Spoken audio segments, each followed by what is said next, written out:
Like you, it's just too early to start talking about holiday shopping. We need Halloween first. Yeah, I know, yeah.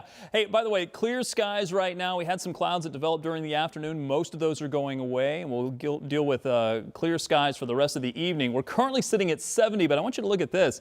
Look at the almanac. I don't often show this unless there's something kind of interesting about it. 71 and 47, that was our high and low. Our average, 69 and 48. I mean, this is what it should feel like this time of year. And today it was a bit of a cool down, but it's a little bit closer to where we should be. If anything, it's still just a little bit above the average, nowhere near those records of the 90s and the 20s.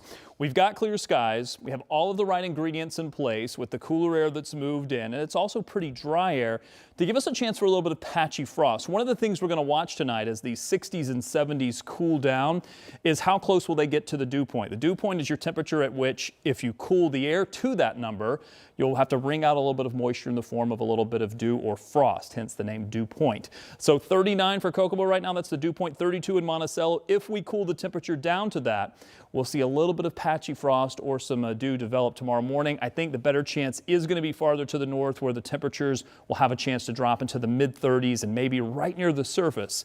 We're talking just a few inches above the surface. We could get a little layer of some temperatures that are 32 degrees or cooler. That's how you get a little bit of patchy frost to develop. That's why we have frost advisories that are in place right now. Hamilton County, Madison County points to the north. I think there's a chance there of some patchy frost. Keep in mind, typically we are getting into that time frame where we would expect a little bit of patchy frost. The average first date is October 17th. Typically that's when we get to 36 or lower on average in Indianapolis. If you're a little farther north, it comes a little bit earlier, and 26th of October is when we typically get our first frost. So we're kind of in the ballpark here, maybe just a little bit on the earlier side. Temperatures in the 60s for our daytime highs for tomorrow, probably our coolest day of the next several. No rain in that forecast, unfortunately. I was a little optimistic that we try to get some clouds and maybe a few sprinkles in here late Friday, but I've taken that out. I think we're going to deal with just warmer temperatures each and every day through the weekend and into early next week. On the traffic front, let's talk about one slowdown that's continuing on 465 eastbound.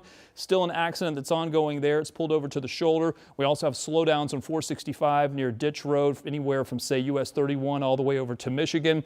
And then a good bit of a slowdown here, very close to between the splits, really heading into the splits, through the splits, and 70 eastbound towards the south split.